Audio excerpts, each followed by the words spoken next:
Hello, Peter and Adina. Welcome to Mapping Ties. How are we doing? Very good. Monday. It's the beginning of the week. Beginning of the week. I know that both you as well and I were back to back today. We are fighting deadlines. We have stuff to do. And how Yes, we do. beautiful it is to take a breath of fresh air and talk about community and all that madness. So thank you for accepting my invitation to join me today and our listeners. And as per usual, we always like to start these chats with a bit of a painting a general picture of your context. In which type of company have you started building communities? What does your context look like? The type of organizations that you're both a part of. And then we're drilling from there into the details. Yeah, thank you very much. And great to be here, first of all. Yeah, I'm Peter. We are working for a company that is called Quality Minds. The name says it a little bit. It's a company that has been founded 2012, I think. Very young company, and we are based on the topic of software testing, quality software testing. Quality improves the world. Such things are the words or the things we tell about us. So this is an important topic for us. And the claim we use. I work in a part that's called quality learning. This is very much younger than the usual software testing thing. I'm an agile learning coach and a relatively newly assigned community facilitator. And I work mostly in facilitating learning groups.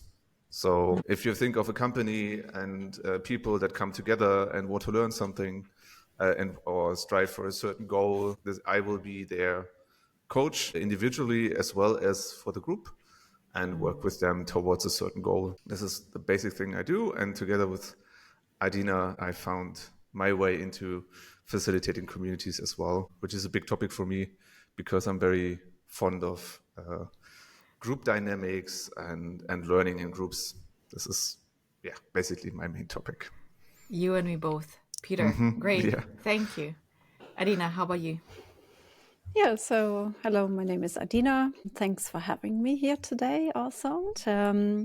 I also work for Quality Minds with Peter together, but I'm on the testing side. I'm actually not originally a tester. I started off as a ballet dancer and my career went diverse paths till I ended up at Quality Minds in software testing. I learned to become a tester. And during my 6 years here, about 2 years ago, I found my way into community management. I always had kind of like a grip on bringing team members together, solving problems and fostering communication. And how I ended up with testing knowledge as a community manager, a client now running a testing community. All right. It's funny how the majority of the people that I talk to, and myself included, have this found my way, stumbled into, like very rarely you have someone that has planned this career path. I have to say one important, one maybe curious thing. I worked in a gaming community once when I was a student. I was a community. There were signs. I just remembered that I was a community manager before, but it was about gaming communities, so browser games. Ancient times. It's been a while. Ancient times. There were signs, though, that's like the path that you're gonna take. So take me back to this. I found my way. And Adina, maybe we start with you. What has that looked like for you, this founding my way into community building? Were you there from the start of the community? And what can you tell us about what community are we narrowing down today? What community are we analyzing today? Okay, so I know this client for much longer. I've been a tester in several projects together with several colleagues. And one day, like the client approached us and asked us, how can we make testing, or can we kind of find out like how we can make their testing more efficiently? So we started like a big interview phase with any employee we could find that had to do something with testing. And it was testers with all different kinds of backgrounds. So test managers, people with test automation, load and performance testing.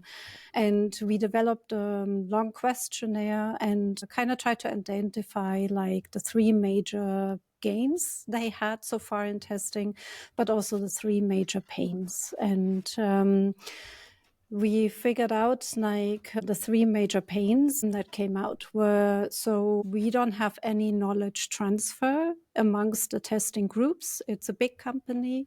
They have all different kinds of testing teams. They do each of them their own thing, but don't share much knowledge and therefore lose the overview. What kind of tools do we have already inside the company? What kind of knowledge is available? Like, did maybe another project try out something already that would be good for us as well? Everyone was just doing pretty much in their teams like their own thing. So it was like one silo next to the other one. And so that was one major pain.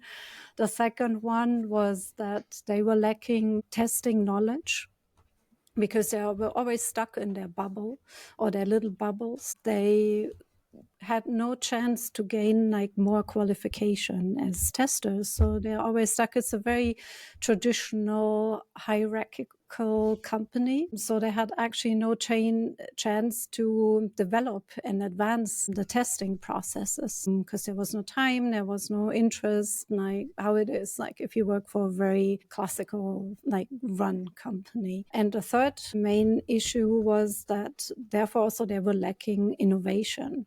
So they were losing overview, like what's actually going around outside of our company, like what's the hot new shit like in the testing world.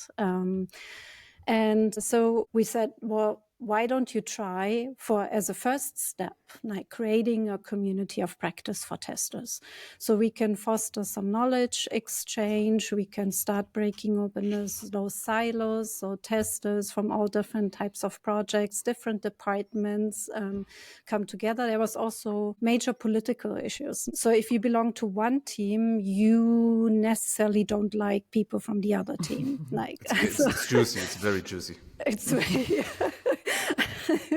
so, and somehow because my company knew already, I have a tendency, I like to talk to people, I like to connect to people, I have a way with like bringing people together even though they don't like each other, and having communicate with each other. Somehow they were like, why don't you take that on? So I pretty much jumped into the cold water. I had no clue on how to build a community of practice from scratch. So yes, I was there from the beginning on and just pretty much tried to get every book that I could find, every text online and the web that I could find. I had one coworker at that time who supported me a little bit, but also without any knowledge on how to set up a community of practice. Yeah, I pretty much, the main thing I did was listening to the employees. So I tried to look first or I had already 2 stakeholders that were very influential and very supportive of that idea. So I had the money and the support. And then we were looking together for a few people that were passionate and really were about to, yes, we want to try that format and we want to help you build a community of practice. And so we had our first meeting sitting together, trying to shape how could that look like. So I did a lot of like listening to employees was very important. What is their needs, and asking the right questions. And so this was how this community of practice was founded. It's just beautiful to listen to Adina, because she's the OG of this community. You have to. So when did you join, Peter? Then I joined later. I joined later when there was a process of. So we always call this the big community. So the big community is above 100, 120 people, like ish. And I came in at the point where we founded a pilot of, in a certain way, of a community of practice. So a small, if you call the big community a big ship, we had a small ship that was just pathfinding new ways. And this pilot's community of practice I joined together with Adina to help facilitate it. As I said, I have a background in learning coaching. And we all know how important learning for communities is. So it was only logic and helpful for me, because it was interesting, was a new client for me, to get into it and maybe bring more of this learning thinking into the community. Because we had, from the start, it was this community dedicated itself to improving things, finding best practices for normal testing and also for automation. Automation is the hottest shit at the moment in testing. And so the community dedicated itself to this two topics. All right. Okay, 3 threads that I want to pull, and I'm going to come back to both of you.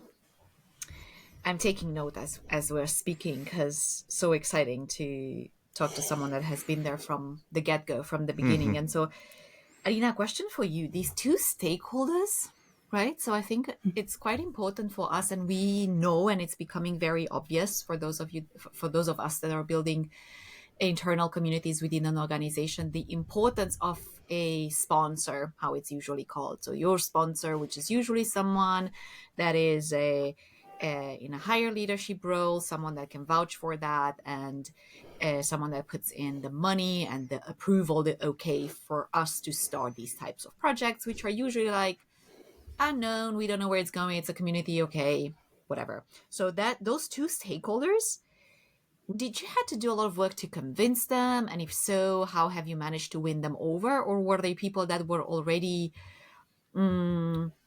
they already knew the power and the influence that communities can have? So do you remember who they were and how you managed to bring them on board this idea?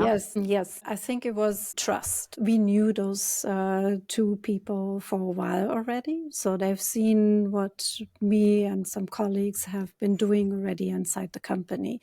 So there was already trust built, that they liked working with us, we liked working with them, and we understood what their needs were. We didn't just promise something or didn't do it. So when it came to kind of checking, testing, how efficient is testing when run inside the company, they actually trusted with whatever suggestion we come, that it works. But also what it was easy was building a community of practice. That's also what we honestly said is not very cost intensive in the beginning. It's something we can try out for a certain period of time. Let's say we give each other a year, for example, and see what it does. So you don't spend that much money on it at first, and it's not hard to set up in a way. So for me as a community manager, it was hard, but it's a full-time job for one person. But it's not when you try to switch from manual testing to test automation and need to buy a tool and licenses and everything, that maybe hire some new testers that are proficient in test automation. So it's not that kind of mountain that you have to climb. It's something you can easily try out at first. So that's how we had the trust already. And they really liked that idea, they were yeah, that actually sounds very logical also, that it could help in our situation. So why not? Let's try it. We don't have anyone who can build it. We don't have the knowledge and we don't have the time. So we need at least one person that we support full time, that can spend now some time in trying to run it, which meant also for me, so I had to find quickly measurements, because I had to show the stakeholders and everyone questioning that method that this is worth it. At the same time, I had to protect the employees from stakeholders and their pressure that they put, kind of saying, well, we don't see any results. You've been sitting together for half a year, but there's no new software tool coming out or whatever. And I'm that's not the point here. The point is to foster first some knowledge transfer, and there's some mind switch that has to go on, because all these people that were used to mainly work in a way where you get every day your tasks and you just work them off and that's it. And now they come to a room where They are free to talk about what they want to talk about. They are free to choose subjects. They were like at first so overwhelmed. They're together with other people they don't know, they've never seen, even though they work for the same company. And they kind of had or were educated that way. Everyone from the other teams is bad. Only our team is good. So I had to that took over half a year to actually build like sort of a trust also among members inside that community. Plus since it is a very traditional company, those people that were interested in becoming members, they don't have any learning time there. So being part of a community of practice means that's on top of your regular day job. So you can do it if you manage to finish your day-to-day tasks, but we won't reduce day-to-day tasks just in order for you to participate in a community of practice. And we put a lot of work into this new working mode for them. So this is something they have had to get used to. And we gave them tools to maybe try to what it means to find a common decision in a group where everybody is not per se in a certain hierarchy. We all know there is a certain hierarchy even in communities, but there is no formal hierarchy, and they were used to that. Now help them to decide which topic they want to take. This was a big discussion in the small community we talked about earlier. This is something, and also the showing what you did and receiving feedback for that. This was something that felt very uncomfortable for them. And at a certain point, we made a big mistake there, we should say, because we have what we call a review. A review is where the participants of the community show their work to others that are interested and guests, and in this case also superiors. And this was a mistake because, as Adina said it a little bit, some people, some leaders were not convinced of this concept. And they were present at this moment, and this turned into what used to be what should be a conversation about learning and what they did and helping and finding ways to support the people in the room and giving them valuable feedback, turned into a discussion about the worth of the community. And it was, we can say, emotional. And our group participants or our community participants were just, okay, they were sitting there. They were used to that discussions, but it was something, we invited the wrong people to give them feedback.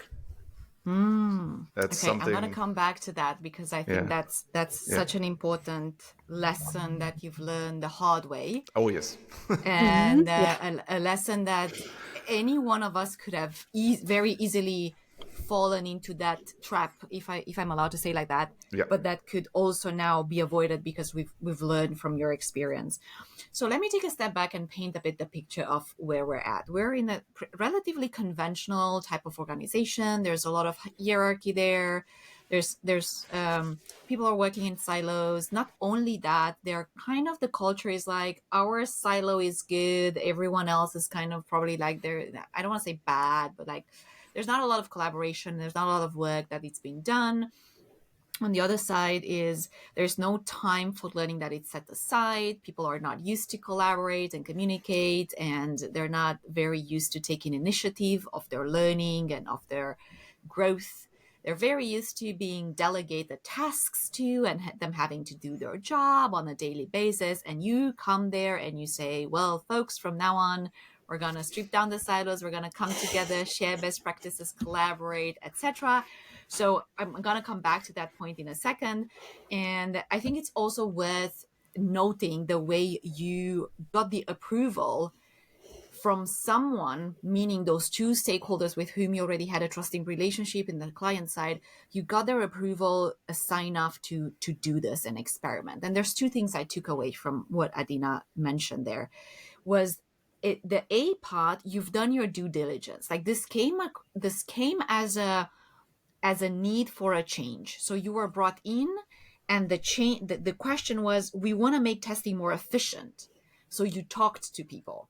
You haven't proposed this as a solution from the get-go. You went down, you talked to people, and based on all of those interviews, you narrow it down to the list of challenges that they have, the pains that they had, and say, actually, this type of solution will marinate very well with these types of challenges that your team is having. And so you anchored that selling of the community of practice into a real challenge or problem or pain point that their people were having. This is what we like to call need-based. So it was a certain need that was needed to be addressed also for the superior. So the two stakeholders. So they cared about it. Yeah. So what are something they care about? You go, you gather the feedback, you get the data from their team, and then you sell the community as a solution to that pain point, right? And the second piece there, which I think was very well emphasized, was this: I wasn't telling them to say yes to a big, expensive project. I was telling them, I was asking them, hey, just trust me with a little experiment. And let's see where this takes us. Like, it's not going to cost us much. I'm going to be there. We're going to give it a go and see where this takes us, right? So it was, in a way, an easier sell compared to big money projects that they were used to. So I think those are two important points that I want our listeners and myself to take away as how did you got the foot in the door for a community project? Because that's sometimes, I feel like people in L&D and learning, they're like, they know the value of these projects, but they have a hard time selling them to the business.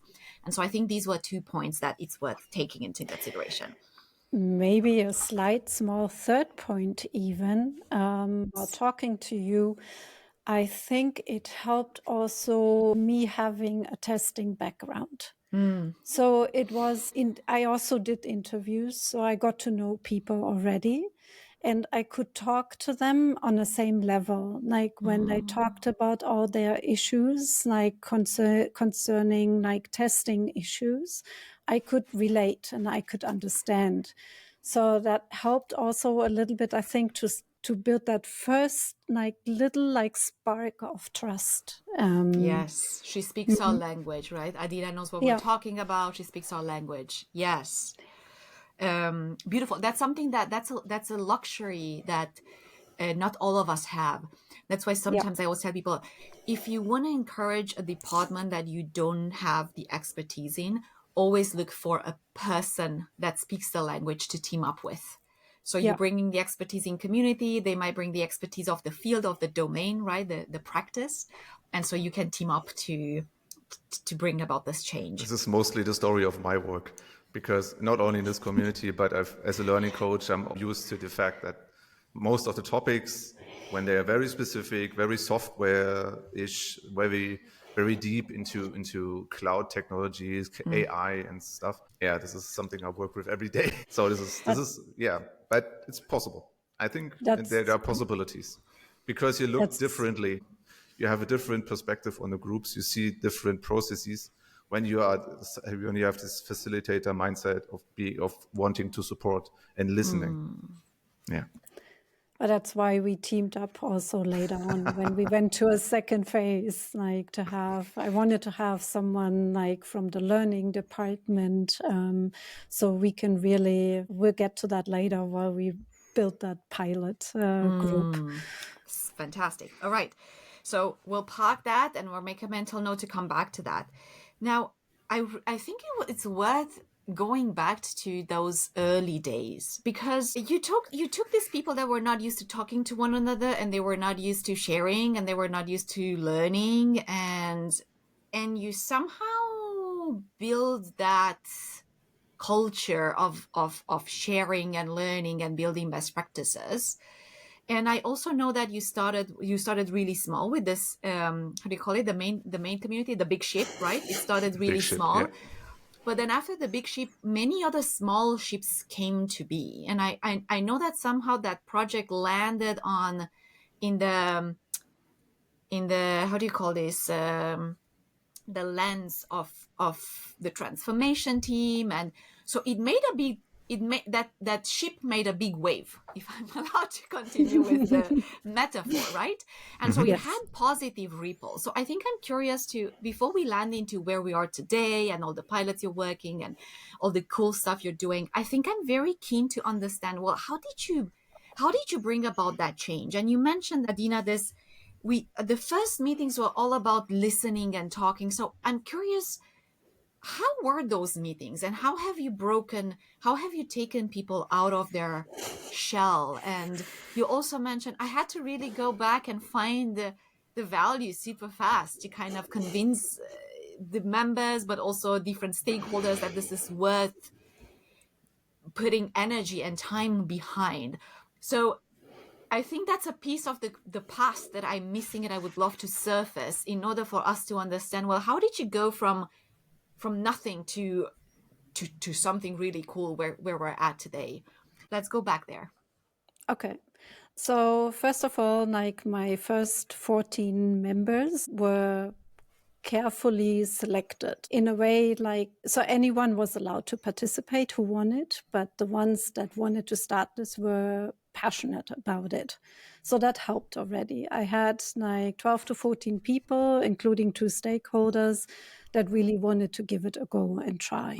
So they were kind of open-minded more, and they had certain ideas. So what I needed to supply in the beginning, since they were also lacking knowledge in general. So I had to provide content on how to run meetings. So how do we shape our meetings? What are all those possibilities? That sounds for us maybe easy, but for them it was not, to take a decision. Do we meet once a month for an hour, once a week, or like how do we organize? What kind of ways are there? Like what kind of possibilities are there to organize each other? So I had to give a lot of input of possibilities, and we went like by try and error.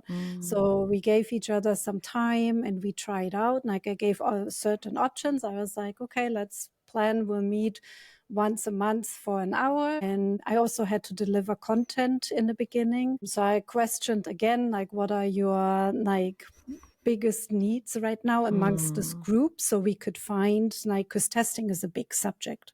Yeah. And if you have a test manager and a test automation person in one group, it's sometimes not easy to find a common ground.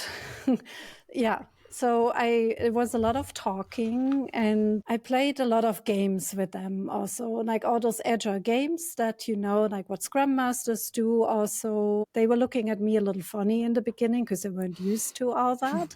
But I was like, suck it up, try it out. Like, we'll see what it does. That helped already connecting people. And at first I didn't even notice. Yes. Yeah, like create certain check-ins, or even like kind of do some team building meetings where you do some team building exercises. We did, except for the first meeting, we did everything virtual. The first meeting was live, and from then on everything was virtual, which made it also harder. I just had to find a way and be very sensitive with introverted versus extroverted people. So to give introverted people also a room to talk, but don't approach them too hard, and try to find a way how to stop extroverted people a little bit, like have them be a little quieter. So introverted people feel like more safe. Yeah, it was a juggle. Like everything was a juggle. I hear a lot of facilitation skills that is being brought in, but also experimenting with different ways of convening or coming together in terms of formats. Like my assumption is that you've probably experimented with peer sharing formats, or like giving feedback, or like what are we actually doing when we come together, right? So how do we know how to share? Because when you're coming from a meeting where probably just your manager talks at you, and suddenly you are in a room with other colleagues and you're sharing, that is quite an unusual situation to find yourself in. And so a lot of facilitation, check-ins, connection first, play, breaking the mold, kind of trying to say, oh, we're doing something different here. And so after a while, things started to shift. Correct. What shifted?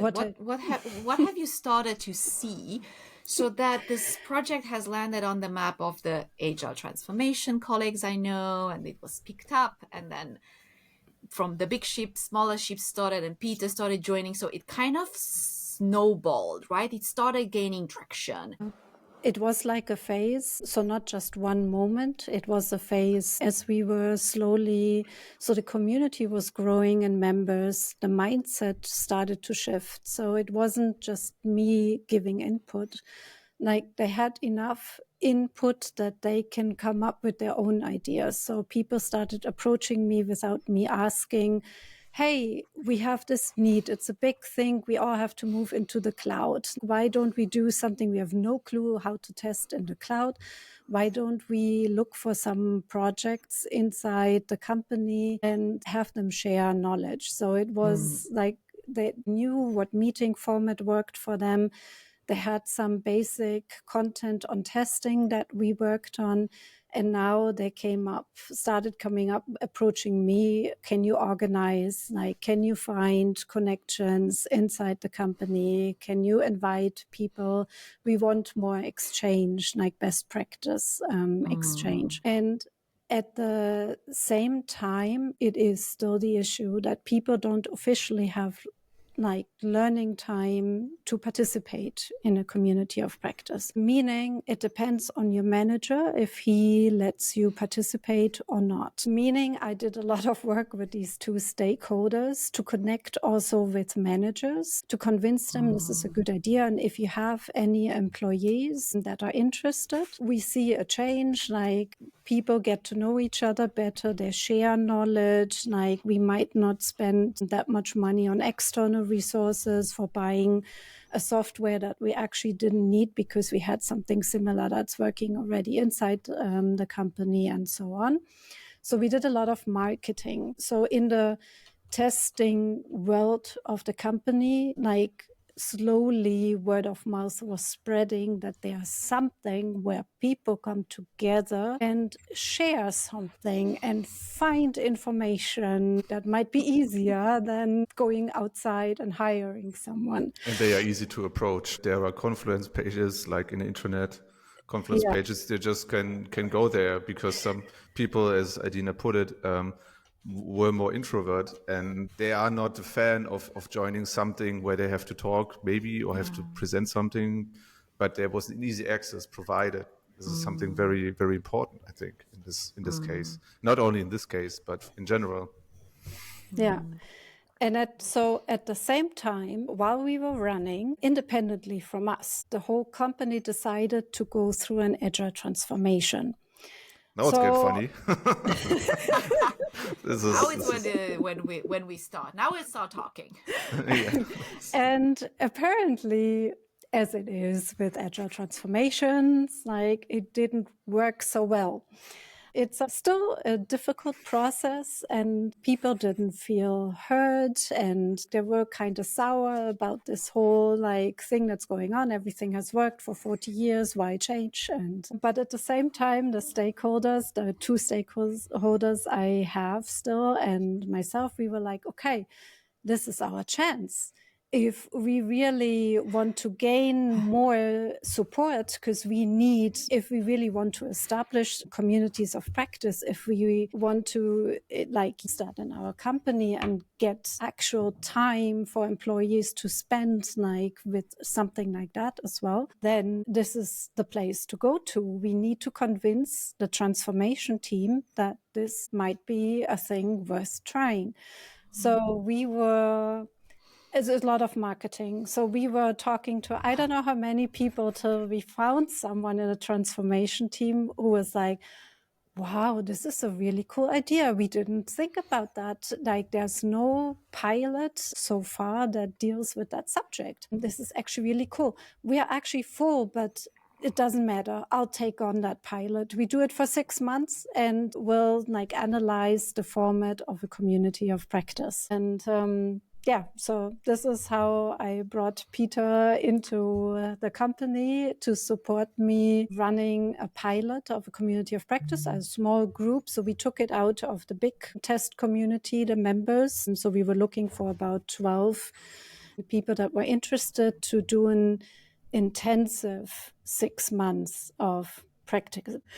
Agile this time, right? What it means to work agile. Exactly. Well, what I would say, what Adina said before is as she was preparing this whole thing and working with the big community, the big ship, she did basically the same we did in the small pilot, but now we had support by agile coaches from this transformation team, and they injected things like methods we know, so we talked a common language. We know what they are thinking about and the principles, because our company was founded on agile principles, I would say. And so we're talking the same language, and now we had the support from them. But this was not very different from the things we would do, but it had more traction because it came from a need of this organization. Which was already very important, right? When you go through a transformation, I guess that all eyes are on that. So then the little ship has started sailing, right? And Peter was brought on board. There was yes, one thing that because you keep on saying, and you keep on saying we did a lot of marketing, Adina, and I think that's important because I want to go back to that point and actually ask, what was that marketing like? Like, what did it look like?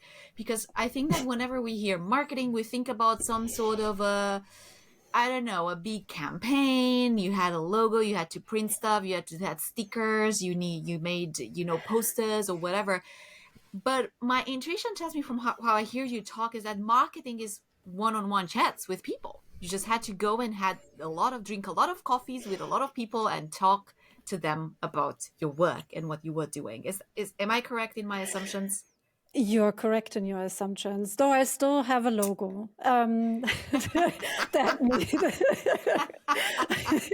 I just needed. It was important to the members to identify with something, so we created a logo, and with the logo we actually created. So I never did something or decided something on my own. I always did that together with members that were interested to participate in that certain subject. So when I was talking about, I have an idea, we can actually identify ourselves, like inside the company, if we build a logo, and like, how do you think would look like? And I had someone that was helping us that can do these kind of things much easier, much better. I was always reflecting with the group, like, what do you think? Do you like it? Can you identify with that? So that was actually like one thing, but it's very small, and we created a one-pager also with the main, with our vision, what are our goals, why is it important, or what is the use case of this community. So actually interested employees could take that to a manager, and it was not much text. It was easy. It was manager language. It was easy to read. It had all the information on it that you need. And so that helped. But the much bigger part was a lot of coffee talk, yes. And a lot of research. You can't just call someone in a company like that and talk to them. So you have to find a bridge, somehow a connection to that person. So I found the weirdest connections, I found out through a magazine, an internal, that someone was also a former dancer. So I was chatting with that person, hey, I think we have something in common. Do you want to have a coffee break? I think we need to talk about something. And then one thing led to the other. And through multiplication, that person was like, oh, that was actually really nice chat. And you should talk to person XYZ. So that's, yeah. Yes, it was that's kind of also how content to add to this. This was also content we provided. In one case, we had one participant of our community approached me because he knew I was doing personal learning coaching, and he had a personal goal to continue to work on. And it went so well that he was convinced that we write an article about it, internal article, just about our experience. And he also talked about the community. And so finding people that support this, and also say this aloud so everybody can read or hear it. So this was also something that was happening, inviting them to sessions where they can talk about their topics they are working on. And so this was all, word of mouth, pretty much. No high class marketing things. People connection. word of mouth, coffee chats, building bridges, building connections. All right, so now we're slowly getting to today. We've got the big ship doing amazing, Adina doing all her marketing and connecting to people and advocating for that. The transformation team was on board. They signed off of a project of a 6 months pilot. Peter joined. So tell us a bit about where are we at the moment. So pretty much the pilot phase is over that we did with the transformation team. We did that for 6 months. We actually created with those members a guide on how to build communities of practice. And that's like being still shared with the whole company. So they finished in general with the transformation, the piloting phase, and they're going over into an implementation phase of the things that have been working are now being slowly implemented. They want to use the community of practice format, but it's not yet like officially, like the room is not officially made for it. So it's possible to build communities of practice, and therefore everyone in the company has now access, even if you're not a tester, to the guide that we wrote during this period of 6 months. And it's been publicated in all kind of different ways that they have. And what Peter and me kind of took care of is that small group like reflects their experience also back into the big group. So the small group has kind of paused for now. They are back into the big ship, like they joined the mothership again. But they had to bring all the experience like into the mothership and share that with the other community members. And we are back to regular schedules. So what we have is a once a month lunch and learn, where the main focus right now is still on sharing best practices. So they always come with like, we have a certain title, like a certain subject. So what I mentioned before, like testing in the cloud, and then it was like, so as we go into an agile transformation, what does agile testing mean? What is that? So we are actually in those lunch and learn sessions, see, are there any other projects? That's my job, to find other projects that are already like working agile in testing or have agile teams in the IT. How does that work? How is my role changing? How are my tasks changing? So they are exchanging like experiences, what works for us, what doesn't work for us. And in addition, they found out about new things. Like, so for example, if you're an agile tester, you think first of exploratory testing. They don't have much experience.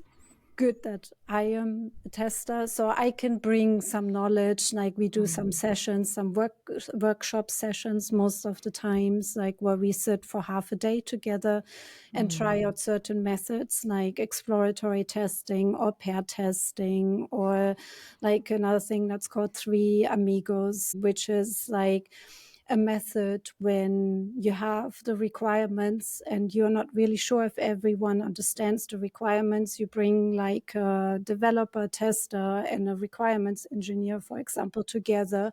And it's a certain way of talking about just one test case, but to make sure that everyone understands exactly what is meant with that test case.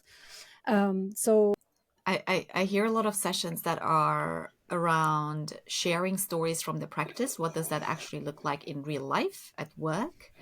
Workshops in order to gain new information, etc., but also ways to untangle and make sure that we are aligned in the way we work. Or so there, everything that keeps the community busy is very much rooted in their day-to-day work. Which is great, because I think very often we see whenever an organization tries to build in a community of practice, the first format they think about is, I want to bring external experts and have them talk on top of slides and share some sort of pieces of content with our teams. And so the first thing we grab and hold on to is this expert webinar format, it's very easy. You grab the expert, they bring the piece of content, and people are used to it. And sometimes when we bring in such formats, they still act like that. They act like it's a presentation. There's someone talking. I'm just listening, and I'm not actively participating. What I would call actively participating. Correct. Yeah. So that's very ingrained. That's what we've seen in school, etc. And that's how usually sometimes learning looks like in organizations. So I really love how you're challenging that, and you're bringing things, and you're holding the space for stories from practice and from the trenches and from the day-to-day to surface and bring people together to talk about their work. Peter, talk to me about that learning thinking that you were mentioning, right? You were brought in and you're doing this personal learning coach. Where does that fit now in communities? What does your tasks look like? What are you enabling when it comes to social learning and peer learning? Tell us a bit about your role. Sounds very interesting. Yeah, first of all, I'm used to a concept that is called group learning that we are using in our quality learning team. So this is basically a group running for some months, learning or working on a specific topic, special learning, of course, and having a personal coaching in parallel.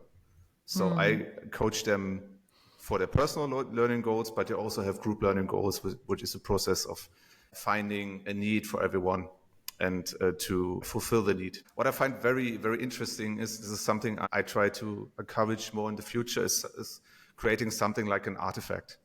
So this means for me, it is a way of thinking, okay, I need to practice this, because learning itself is not a process of always just thinking what things might have been and how they could be, but also practicing it. This is what I like about communities of practice, because it's included. Yeah, but I really like to force. It's a little bit forcing sometimes, forcing them to really exercise and to really practice the things they do. An artifact for me is something that is some kind of document, something that can be shared with others beyond the communities, that is easily accessible. Sometimes, if it's not too deep in a certain topic, it is also maybe understandable for newbies. This can be a criteria for an artifact. But something that is, in German we say Werkstück. I don't know if there's an English. You can work with, you can take away and kind of like if you craft something and show it to others. Yeah. So this is also for me, this is the basic ingredients of practicing first. You practice first. So this is something, the main goal is always go into practice. There's an interesting story from another community that highlights this a little bit.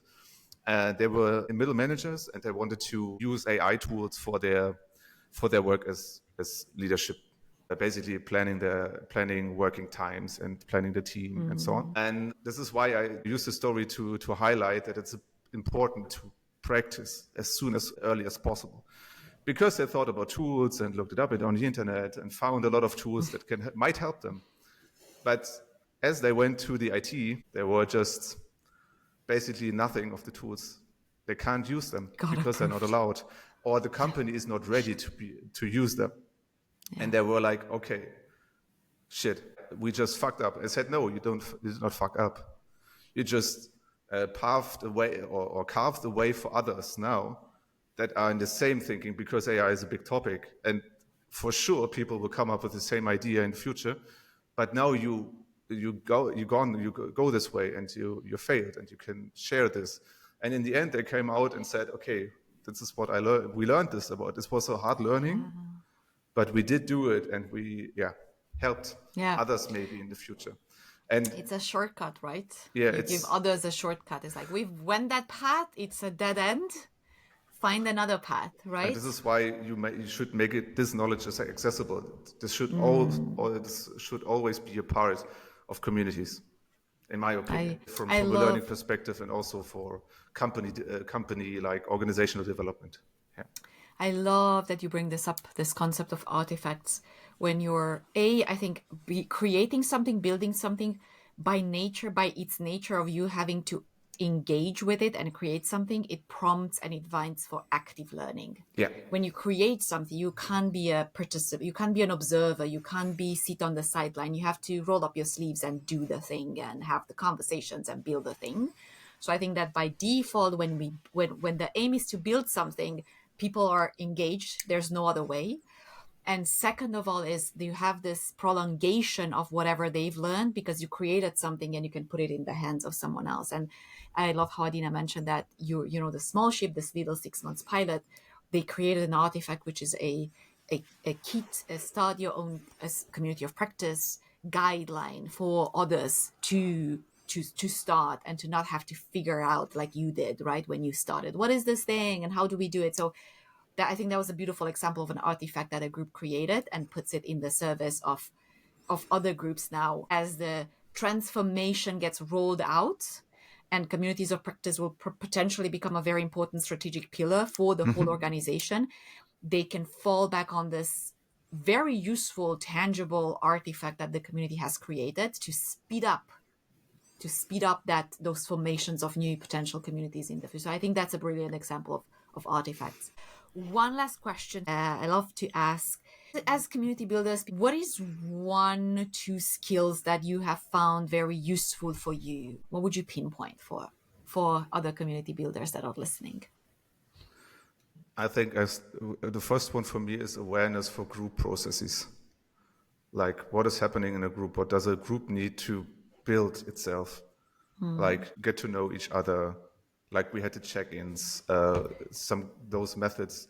Like the kid between the people. You are basically the person that is building these relationships, and this is group development processes. Like, basic knowledge about this is very important to me. Do you have a favorite model there, or something that you always fall back to? It's common sense, I think, because I would say, yeah, there are models like Tuckman and stuff. There are a lot of, and also the tested model by Emily Weber. This is something Adina introduced me to. This is very helpful, especially for communities. But in a way, I always try to think about what am I seeing in the room in terms of their interaction between one another. I'm a volleyball coach as well, so this is something I do in my free time. This is also reflecting back on my work.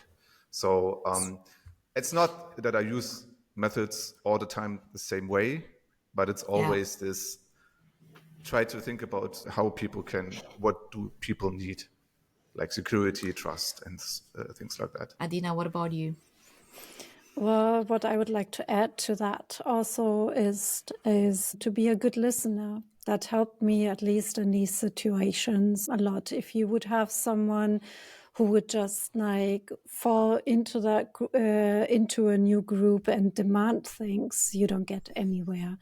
It's like you have to have bunny ears or elephant ears and carefully listen what are actual people's needs, like what are they actually seeking, and being able to ask. There are no right or wrong questions, but you have to be curious enough to kind of dig deeper, and because not everyone can right away formulate like their needs or even know like what their need is. And so carefully like approaching people, listening, asking questions, like you have to like that. If you are a very either too loud person that cannot hold back, or a very, very shy, quiet person, then you might have a hard time. Yeah, you have those fine antennas that kind of can feel like, so what's the vibe? There's something not working well. What is it? Like, what approach do they need? Yeah, Nice. It's like human skills. So I take elephant ears and some very sensitive antennas to kind of sense the room, and then apply all of the group dynamics and models and facilitation and listening techniques that we know. This was awesome. Thank you so much for spending the past hour with me, answering here all my questions. It was amazing. I would love to get you back on the show to talk a bit more about the cool stuff you're doing. I know we've barely scratched the surface. There will be future communities, we are sure. There we go. And maybe we come back. It would be great. And maybe the next time I call myself the OG of another community would be great. Such an career for me. The path has started, Peter. So you can only become an OG now. Like there's no, as the time passes, you will mature in your OG-ness of what it means to lead communities. I feel that. Thank you Your both. community is waiting for you. There we go. Enjoy the rest of your day and enjoy the rest of your week. And I will see you around. Definitely. Thank you so much. Thank you very much.